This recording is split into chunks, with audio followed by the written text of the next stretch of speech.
I am Moodita, and welcome back to Satisfactory Update 1.2. In this save, I'm using a few of the new game modes that have just been added. I need 100 times the space elevator parts to complete each phase. Each machine takes 5 times the normal power, and all the resource nodes are random, and so is their purity. In the last video, I finally built a factory I don't plan on deleting. This is turning 300 crude oil into 400 plastic and 500 rubber. A little overkill right now, but in no time, it's all going to be used up. The next major space elevator part I want to automate is the Modular Engines. I need 50,000 of them. This will use the majority of that new rubber. Unfortunately, it is also going to need more basic resources than I have left available here in the grassy fields. I think it's time to start building some permanent logistics to connect the biomes, which will let me transport these parts back and forth. In Phase 2, we got access to the truck station and the tractors. Now that I'm in Phase 3, I have access to the truck, the fluid truck, and trains. But first, I need to unlock that milestone. Only 2 milestones to go. Is this a pet peeve for anybody else? Wish I could see all of this, especially if you use the to-do list. Sometimes it covers up some of it, and I just wish I could move this window.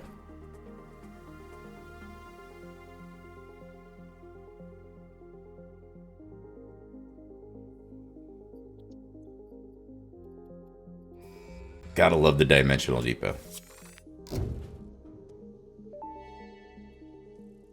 So due to popular demand, I have added a motivational message. Choo choo mother. Consider myself motivated. Now it's time for the last milestone.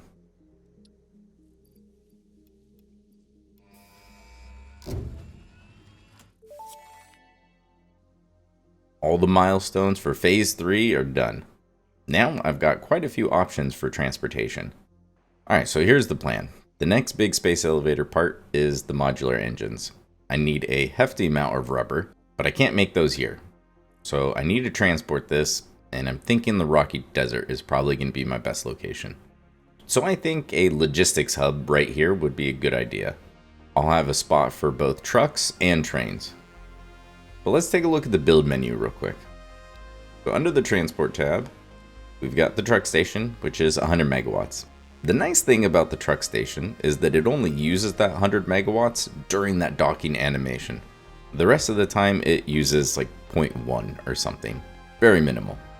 Fluid truck station is going to be the exact same way, and then you just need to fuel these. The tractor is the most fuel efficient, but it has half the cargo of the truck. And then the Explorer is the worst on fuel and has half of the cargo that this does. But now let's come down to trains. Unfortunately, if I can get my cursor over here, that is actually the default amount that it uses. I think because the buildings have a spot for stats and it has the power and it's in its own category, it's not under the info tab, this receives the multiplier, and so this is telling me the correct information. Same with the freight platform and the fluid platform. Normally these would only be 50, so the 250 is the correct number. But unfortunately, the power information for the electric locomotive is in the info tab, and it doesn't have that same stats part of the description. This is the normal power requirement, which means what I'm really looking at is 125 to 550 megawatts of power for each locomotive. Now, the nice thing is one locomotive can pull multiple freight cars. The general rule of thumb is one locomotive for every freight car, and that will keep your speed up even if you're going up a steep grade. If you're not using that many trains, it probably won't make that big of a difference if you add a 5th car and that one train slows down a little bit. If you end up using a lot of trains and your network is very full, you want to keep the speed up so that you don't have just one slow train, and then whenever it's out on the track, you just notice a huge pileup building up behind it. That means trains are definitely not cheap to use. And I think it would be ideal for me to kind of split my logistics load. Instead of only using trains, I think I'm going to have to try to use trucks. I did a little bit of homework and I crunched some numbers. Obviously, it depends on which fuel you use, but even with having to create that, for a lot of situations, it's going to be more efficient for me to run the trucks. But trains definitely still have their advantages. So I think a logistics hub just right next to the plastic and rubber seems like a good spot to do it. Well, I've got a bunch of foundations. I would like to leave that quartz node available. It is a pure node, so I'm going to try not to build over it so that I can still use it in the future. And if I can, I'm going to try to save this one tree. Bean, I can't help you if you crawl from underneath all my foundations. What are you doing? I'm not actually ready to build the truck and train stations quite yet. I just needed to set aside the space for it and just see how much space I could have. Obviously, I'd like to work around this little pillar of rocks. Well, this is where the next challenge lies. If that's where I want to put the hub, where exactly do I go from here? As it stands right now, that goes all the way to the edge of the grassy fields. Probably hangs over a little bit. If I want to get out to the rocky desert, either I'm going to go up and over, which I don't really want to do, or I'm going to need to go from here up over here, and then that way. That doesn't really seem ideal either. Well, I have been saying for quite a while that this is all temporary. And I swear I do mean it, but I'm not ready to just delete everything yet. Starting from back there to about here are all just for my storage, so I can build whatever I want. They're all just being fed to dimensional depots. These 3 rows right here are only making automated wiring, which obviously I'm still going to need a bunch of for this phase. But really, I'm not making that many. And those are going to another part that is probably not going to be made here in the grassy fields, so I can really just remake these. Time to start deleting some more towers.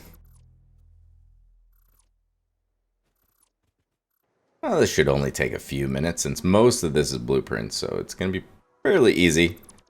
And I've got a trash can right over there, but it's also just a really easy blueprint for me to just throw down. I love my trash can. It's one that I probably use more than any other. Good old daisy chaining lets me connect it to anything. Oh, this is so great. And now I can just toss this extra ore and the ingots. Let's get rid of those. Alright, so give me a few minutes and I'll show you this big empty space. It looks very open now, doesn't it? The whole automated wiring setup is deleted. That one path that was taking the carts from here to over there is deleted. And that has freed up quite a bit of room. I think the intro shot probably gave it away, so let's just go through the blueprint. Here is the straight section. I wanted to make them relatively simple because I have to place so many of them. It's something that I painfully learned the first couple times I tried to make road blueprints that include a lot. If you're going to make any sort of logistics infrastructure to make it like a giant loop around your world, or even just from biome to biome, you are going to place a lot of these blueprints. And so the more you include, the more expensive they are and the harder it is to just keep placing them. Obviously, that's 100% a judgment call, because if you like the way that it looks, then it's probably going to be worth waiting a little bit. I know this is going to sound weird to a lot of you, but I am so happy that the patterns are just free. Once upon a time, we had to pick flowers and turn them into color cartridges. I'm glad those days are gone. I made my entire road out of the 2-meter foundations and then realized that it was going to look really funny if it was just this one big flat thing. So if you ever do something like that where you realize I really want to add something to underneath it, save it as, temporary, or delete me, or whatever you want, right? And then just clear the blueprint designer. And then just grab your blueprint, and instead of loading it, just manually place it. Once you get in the right spot and it's all blue, now I can just hit page up.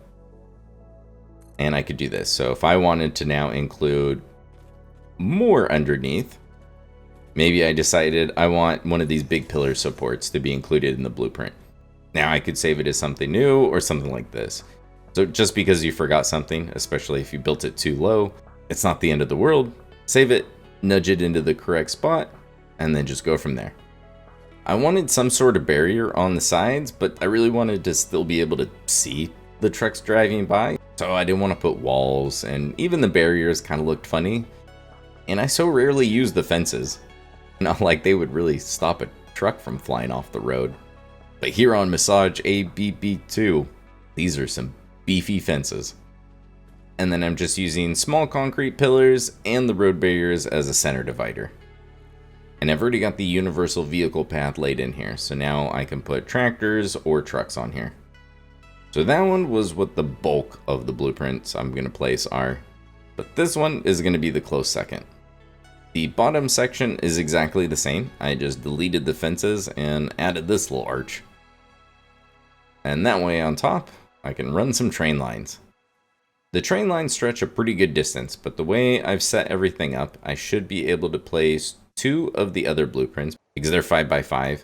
So that would be 10 foundations of a gap, and then I would place another one of these, and the rail lines should be able to stretch that distance fine. And then this little guy right there is for one more blueprint. Even though train lines carry power, you can't necessarily branch power off of anywhere. You have to build a train station. And so it's great for taking power from biome to biome. But in this world, I can definitely see a time where I want to be able to just grab one node that's in the middle of a really long path. And I may not want to use a train to go grab it. If I want to use trucks or anything like that, then I'm kind of out of luck. I've got to bring power over there some way. So this is my solution. I'll be able to just plop this right on top of the other blueprints, and I can just run power towers along with my road. Since trains seem like they're just going to be so expensive to run as far as power goes, at least the power fluctuations are going to be crazy when they run. But we'll get into all of that later. First, let's build some roads. So if I put this in Blueprint Auto Connect, because of the way the blueprint is set up, it doesn't matter if the arrow is facing away or towards me. We click it twice, and we've got the Auto Connect. All right.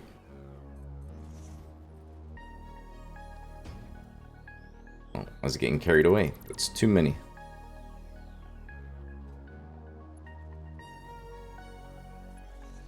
And because I deleted that one blueprint, it deleted a bunch of the path, but thankfully we can just reconnect them really easily. And now we switch back to the straight without the train section. Now, alright, so yeah, the path is blue except for the very last one. That's what I wanted to see. And now that I've placed 2 of these, it's time to place another one of these. So the way I like to do it is if I connect it here, it'll show red because I'm in the way, but it'll still let me connect it. And then I just come to here, hit H to lock it in place, make sure that my train lines are there. Now it's still going to have me click it twice because now it's going to do the auto connect for these. Now these and the rail line are going to do the auto connect. Now I click it for a 3rd time and it builds. And if we place another one of these, this section turns blue, so we know that it's all auto-connected. And we've got our trains auto-connected up here. Terrific. Now I can go to my road power tower, and it just snaps right on top. Now the one downside is I'm going to have to just extend this ladder. I guess I could have built the ladder into this blueprint, now that I think about it. And then place another one here, and this is definitely short enough to get these. So you could probably even skip a section because of how long power towers will stretch. But for every one of these, because they're going to be connecting to 2, I've got one place where I can branch it off to do whatever I want with. Of course, I placed it too far to delete it. There we go. This path right here is important. It is letting my tractors go all the way back there to where they're picking up the majority of the coal. Now, I don't necessarily need all the coal power right now, but since I don't need the space or the coal, it seems silly just to delete it for no reason. But eventually, I am going to delete all of those tractors, and this infrastructure is more important. So let me figure out how I want to reroute all those. Well, my solution was just to cut it off a little bit shorter. So now instead of going up and over that bump, now we go around it to this side. And it works out great. Very minimal rerouting. I also have some pillars.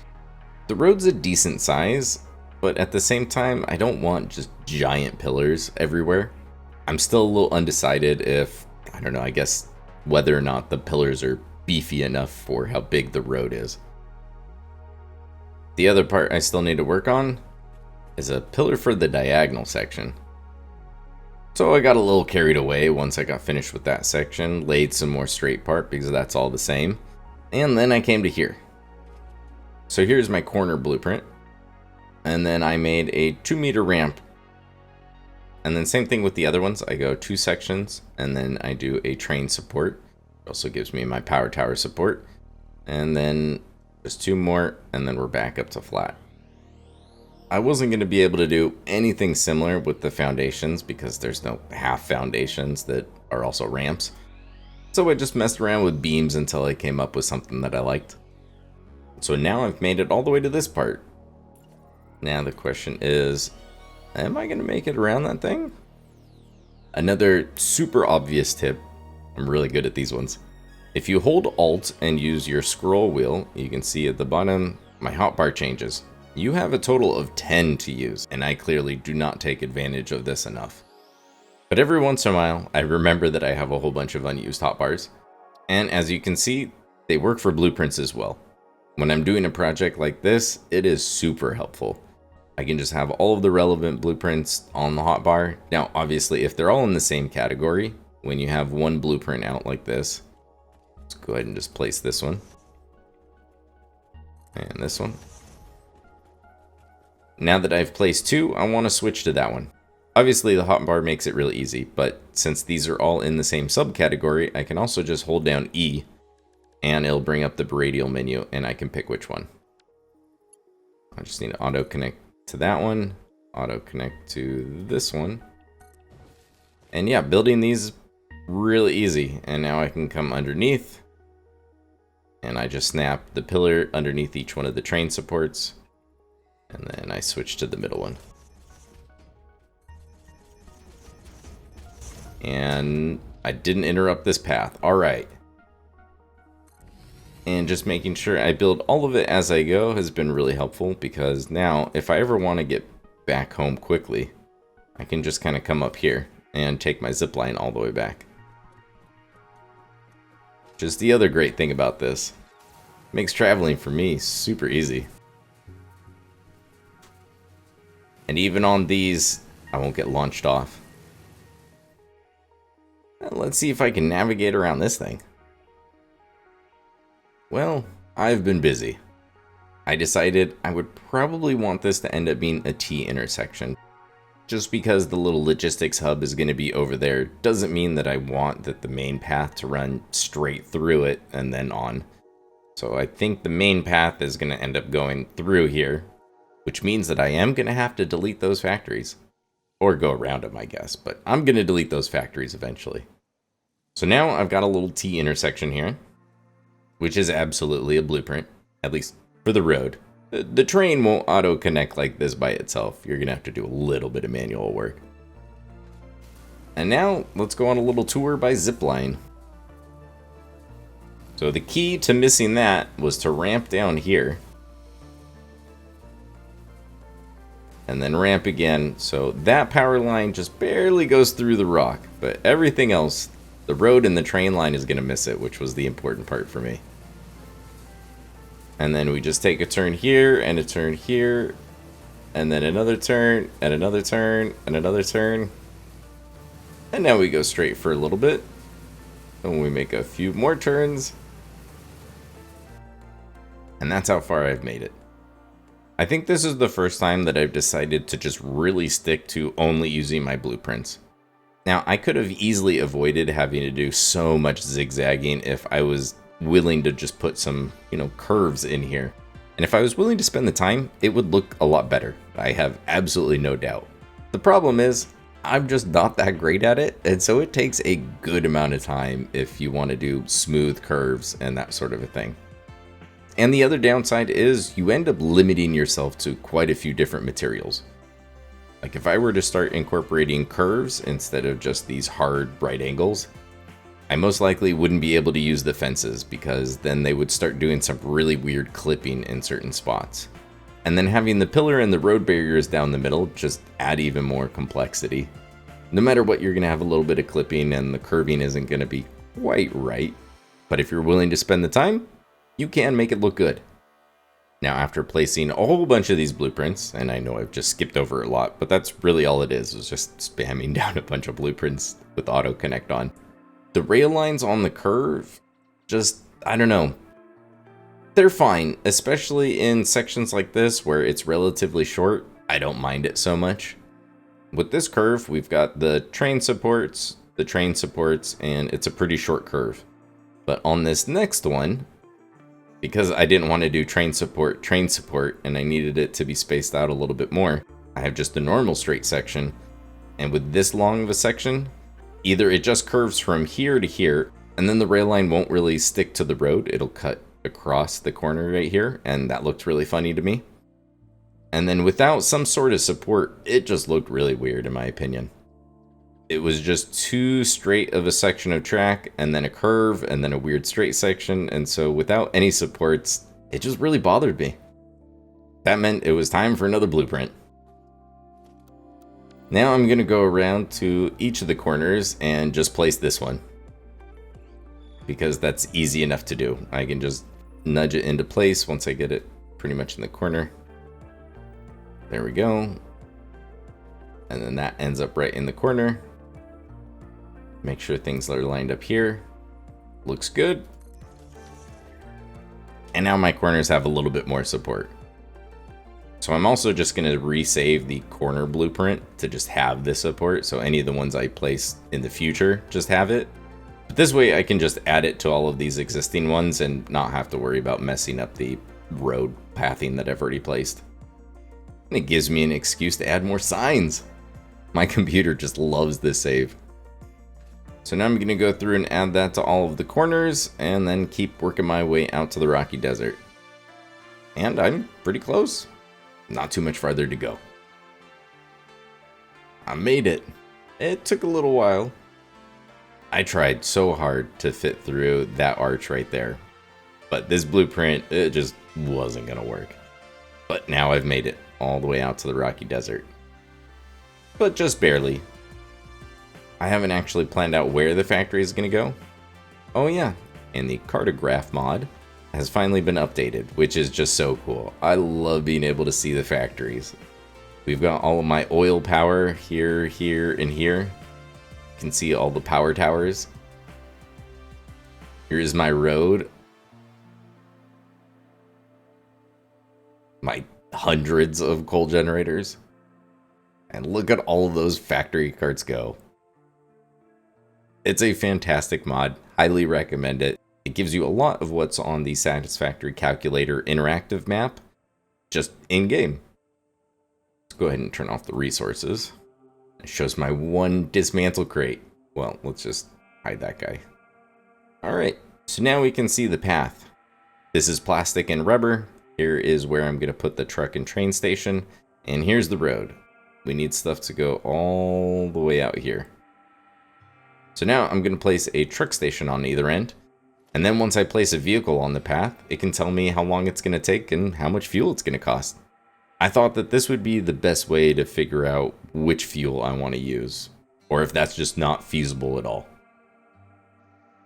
Back in the grassy fields.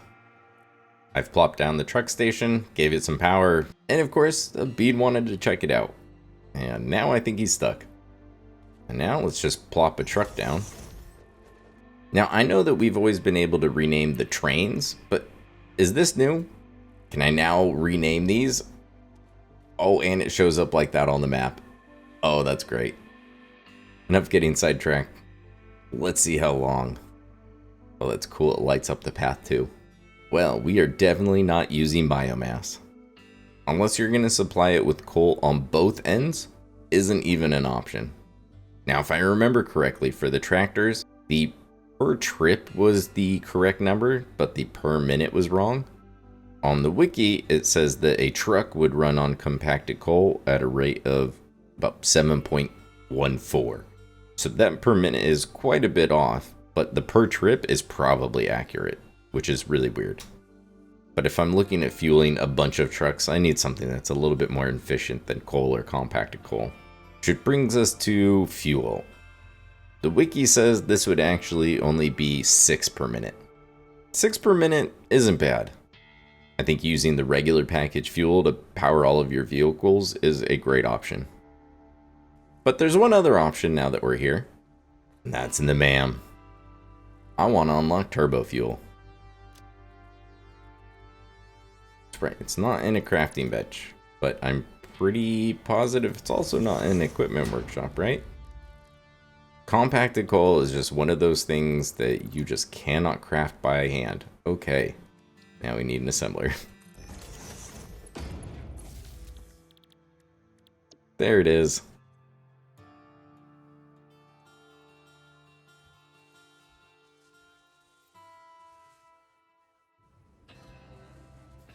Two cycles, and that's all we need. Unfortunately, I've only picked up 11 hard drives. There is a whole bunch of packaged fuel inside this factory, and I could go around and steal a couple from each one of those refineries, and it wouldn't make a difference. But that feels weird, and I'd rather just leave those alone. I also have another impure node just right down here, so I could easily make some more fuel. But I'm gonna go with option C. Be lazy. In all of the hours that I've played, I can probably count the amount of times that I've bought parts in the shop on one hand. And that's not to say that that's the right way to play. It wouldn't really take all that long to automate, and I could easily crank out the missing 39 that I need. But at the same time, it's only 2. It's not something I'm going to make a habit, like fueling my jetpack by buying all the fuel in the store or anything like that. But sometimes it's just worth it to save yourself a little bit of time and effort. Let's get that turbo fuel. Jetpacks and fulfilling long-distance trucker fantasies. She said it. And now we can take a look at the packaged turbo fuel. Until they added this, I actually had no idea that you could run it on straight mycelia or packaged heavy oil residue. Part of me wants to package it just because the packages look cool, but it's really not efficient. Not when you look at packaged turbo fuel. Because even this isn't correct. The wiki says it's actually only 2.25 a minute. That means that the packaged turbo fuel is more than twice as efficient as the regular fuel when you're using it in your trucks.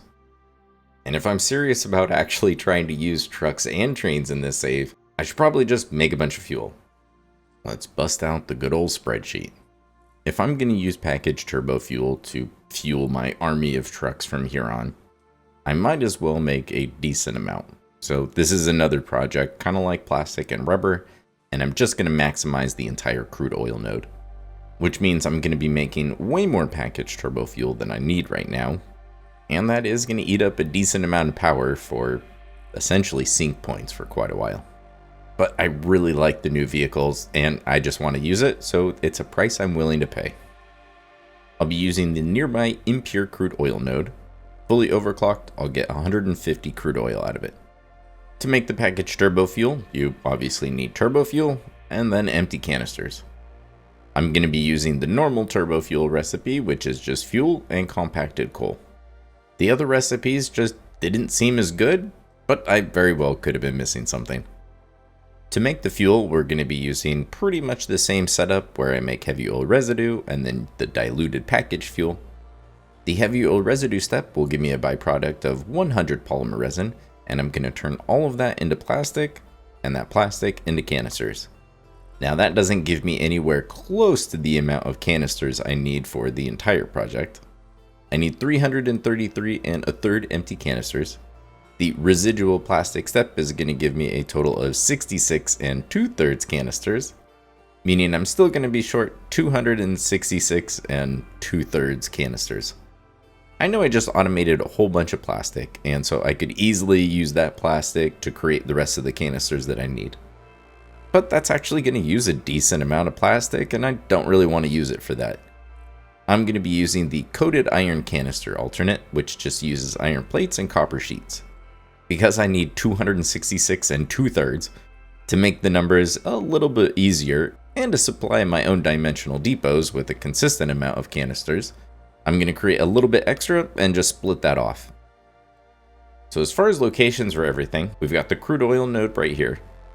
There's both coal and sulfur down in that pit right there, and that would be a convenient place to make the compacted coal.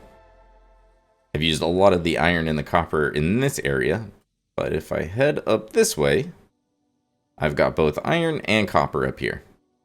I'm going to do the empty canisters up here, and then the compacted coal is going to be made down here, and that's probably where this video is going to end. And in the next video, we'll probably bring everything together in one big factory somewhere in the middle here. I've got a pretty nice view of all the chaos from up here. I've got my foundations in place and my 2 miners ready to go. I don't need a ton, so I just need 1 iron and 1 copper node. This is another factory where I plan on keeping this one. The packaged Turbofuel as a fuel source is going to be useful pretty much throughout the entire game. So I plan on keeping it, which means that I'm going to need a constant supply of these empty canisters. So I'd like to make these towers look a little bit better, because I still want to do a bit of underclocking, although I might not make it quite as extreme as in the past. And I'm going to try to dress these up a little bit. But I'm also not trying to completely redo everything quite yet. Even though I do have the Mark II blueprinter and I could probably redesign this a little bit, I'm still using the same blueprint for these. The first one will be copper, the second one will be the iron. And for now I'm going to keep things the same, so we'll do the 2 foundation gap. The only difference so far is I decided to make all the floors white. Actually, I forgot. I need to set the recipes first. It's just a lot easier if I have these preset. We'll do copper ingots first. I need 150 of them. Now I actually only need 5 smelters, so I'd be aiming for 50. So I don't actually need to place this many, but it's going to make a little bit more sense when I get to the constructors. I'm actually going to place 72. I'm going to use 4 stacks of this blueprint. Divided by the default rate of 30, multiply by 100. Terrific. Now we can place this one, and let's go ahead and place all 4.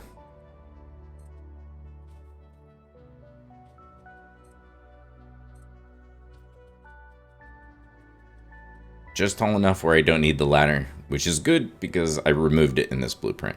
And you'll see why in just a second. Let's get the iron tower in. I need a few more. I need 225, and I'm going to place the same amount. I want to place 4 of these blueprints, so 72, default rate of 30, multiply by 100, and we're just over 10%.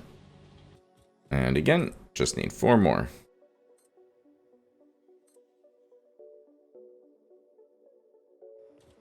Before we move on to the constructor towers, let me show you how I'm going to dress these up. Instead of completely reinventing the wheel, I decided to just add on to it.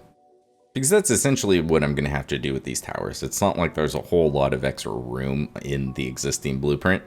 Like I could just add a whole bunch of walls and windows and keep these things more or less the same footprint. But this is only going to extend it by a few meters on each side. So on one side, we've just got pillars and some windows. On one of the sides, I'm going to add a whole bunch of catwalks. They stick out a lot more than the ladder, but they're also just way more convenient. Maybe one day I'll have so much power that I'll just start adding elevators all over the place. But I think I'm a ways off from that. And then here's our last one. So on the front of the factory, I can do the load balancing, and then on the back side of the factory, I can gather up everything with the mergers. And what I like about this is it's really flexible. So it's going to be really easy to just load up these blueprints and then either just change the colors or change which windows are in there. And hopefully I can give the buildings a little bit of variety so they don't all look too similar. And speaking of, I think for this first tower, I'm actually going to flip these colors. I'm going to do carbon steel all along the outside. And then if I do the normal white, it looks very gray. So we'll just use some bright white instead. And now in blueprint mode, I just want to make sure that this part is on the outside. And for some of these, they're just not going to quite line up exactly right. So we're just going to have to nudge it into place. But after the first one's in place, now I can snap it to the first blueprint and they should all line up perfect. And that's one side. It definitely hides a lot of the machines, but at the same time, when you've got so many of them, I think it'll be nice to hide a little bit of the machines. And this is what the smelter towers look like with all of the blueprints on. I think it's a nice improvement. Before we move on to the constructors, the one thing I did have to make a change for is the blueprint that fits on the back. For the constructors, I'm going to be able to use the same one because both the output and the input are in the very center of the blueprint. So they're in the exact same spot. But with the smelters, the input is directly in the center. But if we come inside, actually I don't need this very bottom one. Oh good, I deleted on that side. If we come in here, it's not like there's a ton of room, but you can get to the back here. Because there's not a ton of space, and I squeezed in all 6 smelters into the 4x4, the only way I could think of to do this was for the mergers to basically be right next to each other here, which means that it's not quite in the dead center, which would be this line of the foundations. So for the smelters, I just made a slightly different blueprint, and that way I didn't have to move this over 2 meters each time and readjust the pillars. That's usually how these blueprints go, is I place a bunch and I learn little tweaks that I want to make. But with blueprints like these, I know they're not going to be the last time I place it, so it's all worth it. Moving on to the constructors. The iron ingots are going to get turned into iron plates. And the reason I placed as many blueprints for the smelters as I did is I wanted to mirror how many I was going to use on this step. I need 150 iron plates. I'm going to place 4 blueprints, so that would be 48. Default rate of 20. So it's not quite as underclocked as I normally go for, and this is where I'm probably going to start doing this a little bit more. I still want to underclock them and get some decent power savings because it adds up. But if I can make things convenient and possibly even look better, I'm also going to take that into consideration. Just 4 of these.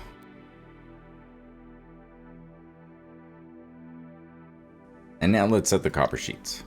75 across the same thing. I want to place 48 of them. And that might actually be the exact same rate. Alright, that works. Get these lined up and 4 of these.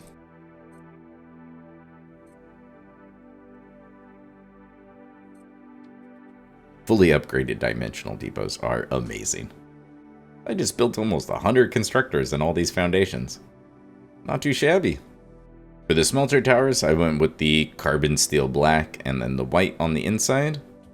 For the constructor towers, I'm just going to invert it. We'll just do the white on the outside and the carbon steel on the inside. And for the front, oh, it actually lines up. Terrific. Now, most of the time, it's not going to work out this nicely, but this time it is. And I am just going to delete all of these. And this is the reason I placed the amount of towers that I did. Because now if I have the same amount of towers, I can just do one belt from one blueprint to the next, and I don't have to group them all up and then resplit them up. Does mean I have some gaps in my blueprint, but that's pretty easy just to fill in.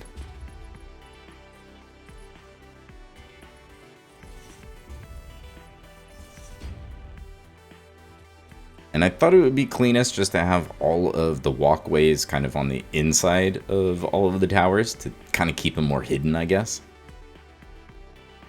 So we'll do one door on this side and then just flip it around. We'll do the other doors on this side. And the only trick with these ones is every time they're basically 1 meter too tall. So if I come up to the top of this one, I'm just going to have to lock it in place and then nudge it down. And then even when I place this one, when I go up to place the next one, this one is the same way. So lock it in place, nudge it down, and then run up to the next one. I'm thinking I may still have a plan for the top. So I'm going to leave the rest of this walkway here. If I wasn't going to use it at all, then I could just chop it off basically up to this door. And for these cross beams, I'm just going to delete the very top ones. And then I just grab the beam, go from there to then the very top beam connector.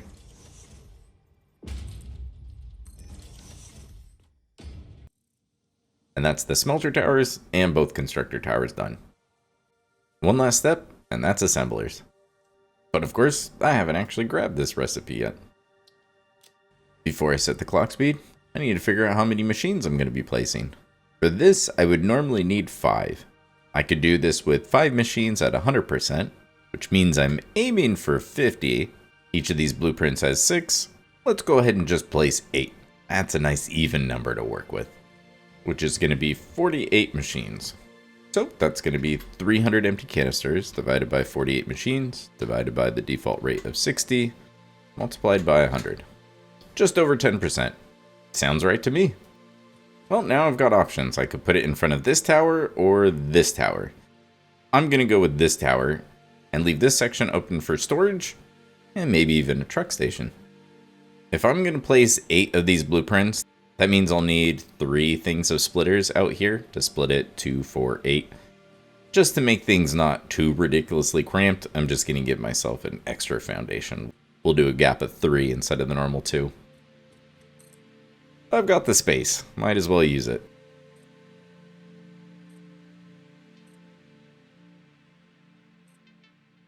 But from the ground, I can only place 5. For both the smelter and the constructor towers, I can use these same blueprints because each floor is 10 meters.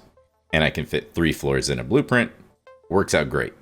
The assemblers, though, these ones are 12 meters tall. And I can only fit 2 of them in a blueprint designer. So these ones are going to require a different set of walls. When I remember to do it, I'll probably throw these on my Google Drive. And so there will be 10 meter walls and 12 meter walls. Now I need my 12 meter wall with the door so that I can have some stairs. Let's make sure that it is up against the blueprint. Perfect.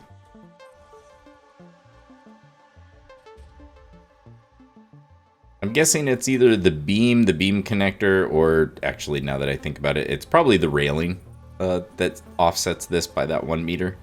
But it's just so convenient having the stairs or the ramps already in here. And since this one's only 2 floors tall, it's actually pretty easy to race up to the next floor. Although for you guys, it's kind of dizzying, so I'm probably going to cut most of that out. So I've placed 5, I just need 3 more.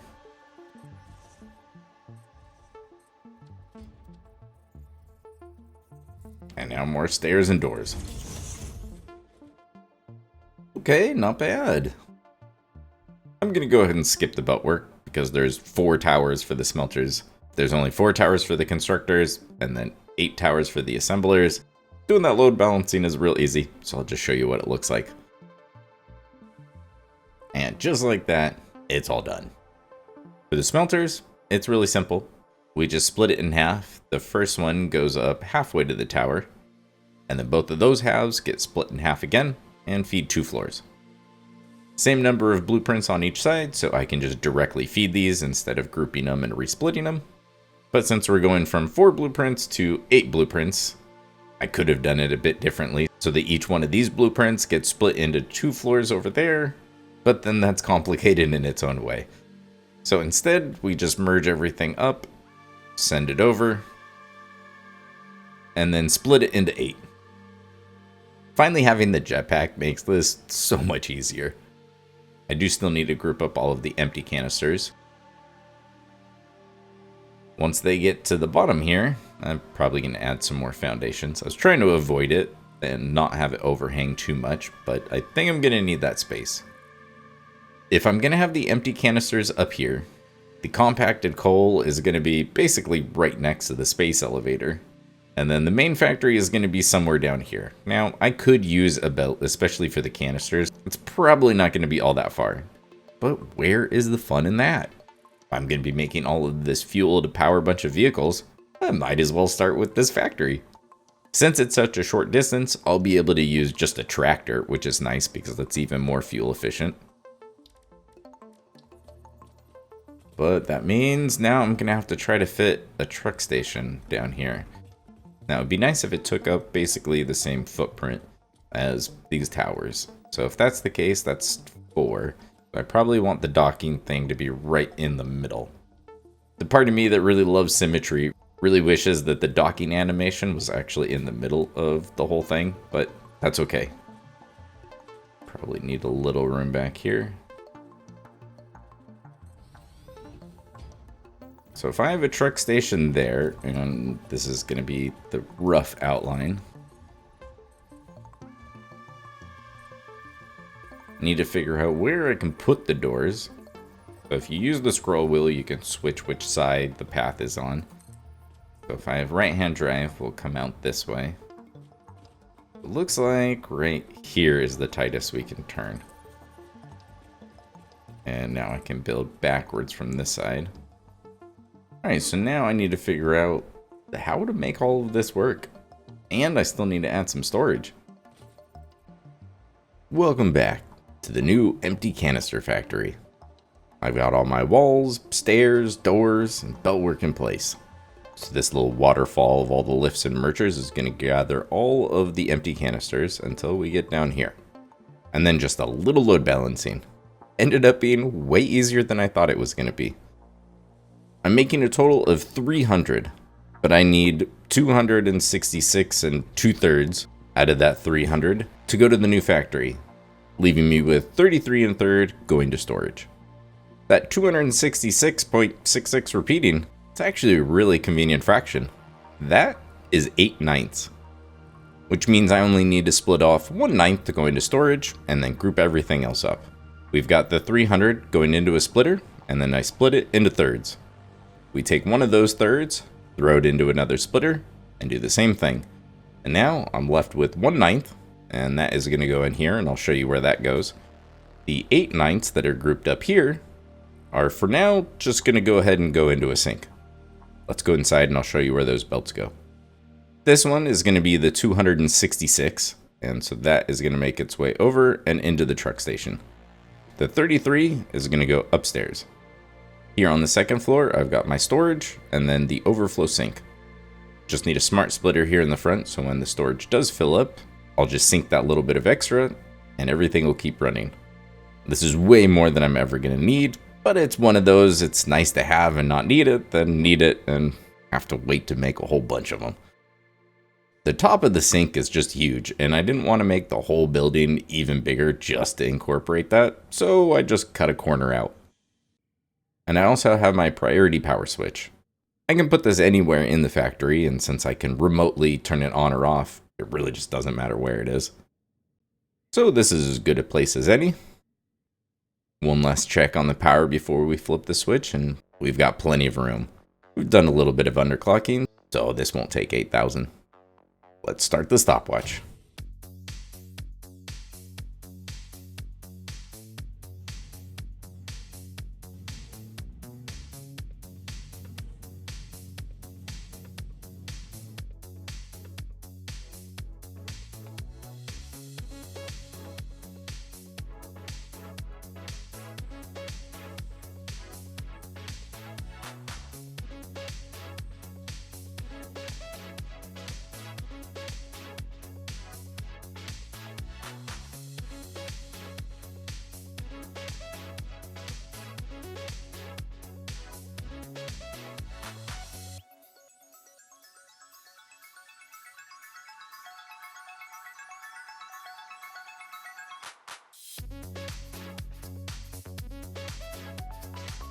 All right, looks like we're right in the ballpark of the right numbers. Since it's 266 and 2/3, and then 33 and 1/3, it's gonna bounce around a bit. And that is empty canisters, completely automated.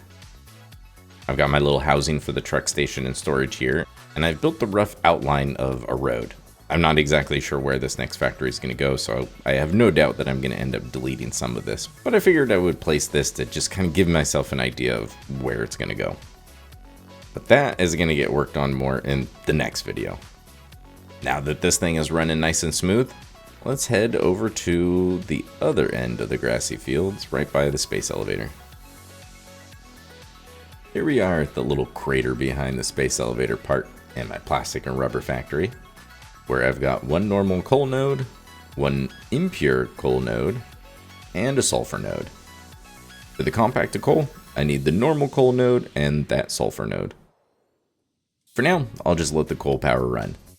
This is going to cut off some of my power production. Thankfully at this point, one coal node doesn't provide that much power. I'll be okay. And I decided to just pave the whole bottom section here. Making compacted coal is real simple. You take coal, sulfur, throw it in an assembler, and out comes compacted coal. Now this says I need 10.6 assemblers, which would mean I'm looking at over 100. Each blueprint has 6. If I were to stick to my normal rule of thumb, I'd be placing 18 of my blueprints. And if we look at the spreadsheet, if I were to do this at 100%, it would cost me 800 megawatts, which isn't nothing. So saving some power, I think, is worth it. But I don't know if I really want to place that many assemblers to save 400 megawatts. 18 is a lot.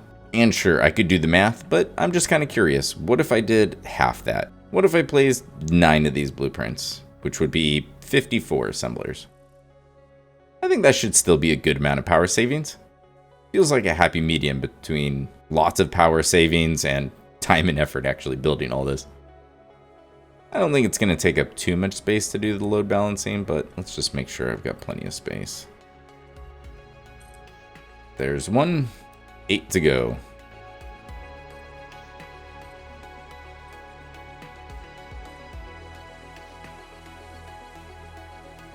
I think I'll do the stairs on this side. Feels like that makes way more sense than putting them on the outside. I'm dealing with the assemblers, so those ones are the 12-meter tall blueprints. And I've got my door. Lock it in place and make sure that it's actually up against the blueprint. All right.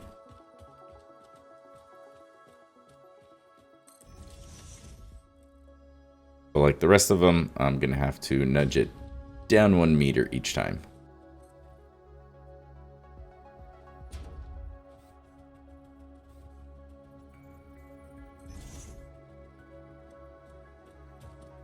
Now just 3 more of these. Said 3, but I meant 4.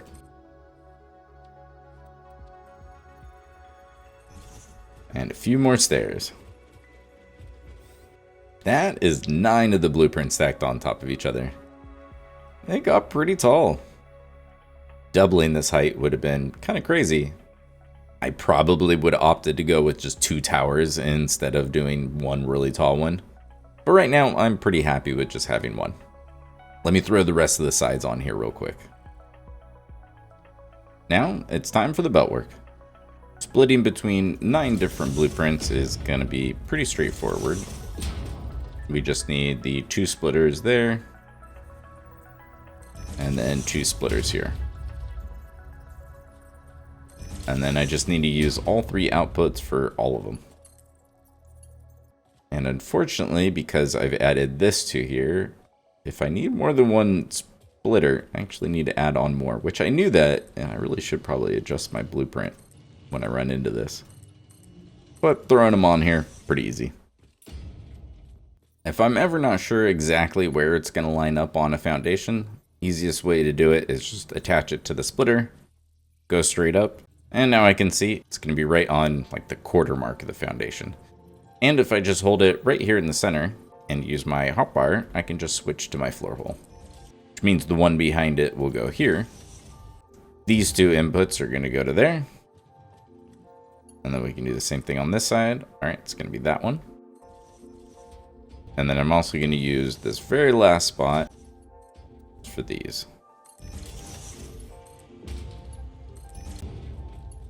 So the first ones can all be marked 1.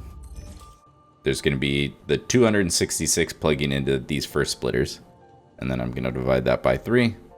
So each of these next ones need to be at least mark 2. Although just to make this go faster, I'm probably going to make these mark 3, honestly. And these ones just need the belts. Oh, and I can't forget the ones in between the splitters. That's important. Now with my jetpack, I can just fly up 1 blueprint at a time. And then our familiar pattern, where these ones go first. And then I just add floor holes to extend all the rest of them.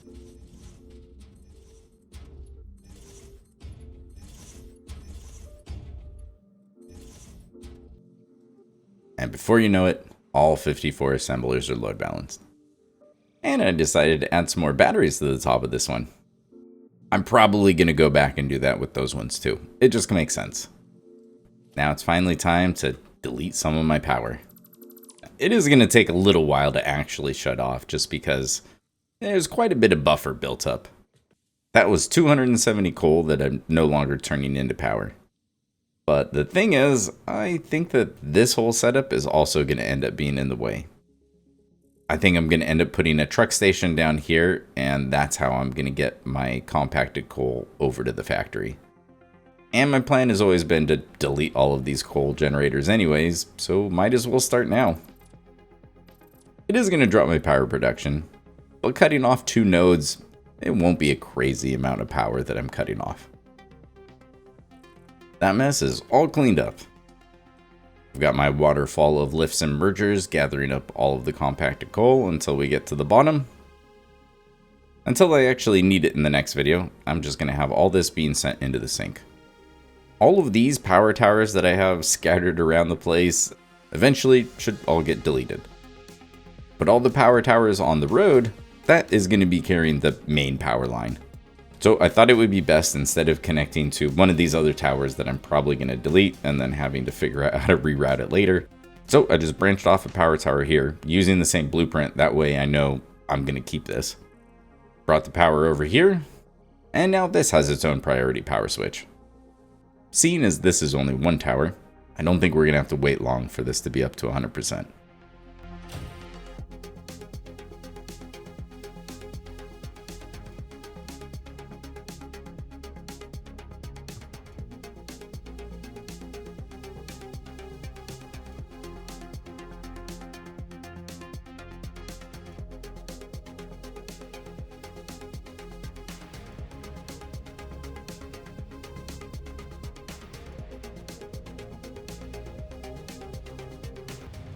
And we're up to bouncing right around that 266 mark.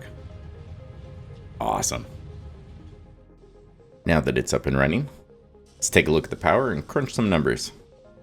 Each assembler is using 8.8 megawatts. 54 machines at 8.8. Okay, that's great actually. If I wanted to place twice as many machines, I would have saved almost an extra 100 megawatts. So placing 5 times as many still gets me close to half. 60% instead of under 50%, but I placed 5 times as many machines instead of the 10 times. That's not bad. I'm gonna have to keep that in mind. That is gonna do it for this one. Thank you so much for being here. I now have some infrastructure built going out to the rocky desert to make my future factories a little easier. If I want to use vehicles, I need a better fuel source than coal. Turbofuel seems like a great choice, even though it will cost a decent amount of power to make. I could use belts and pipes for this new factory, but I want to make it modular and use the turbofuel to power my vehicles to transport the items. Is it a good idea considering the 5 times power multiplier? Probably not, but I love these vehicle changes and I just want to use them. I have the empty canisters and compacted coal automated.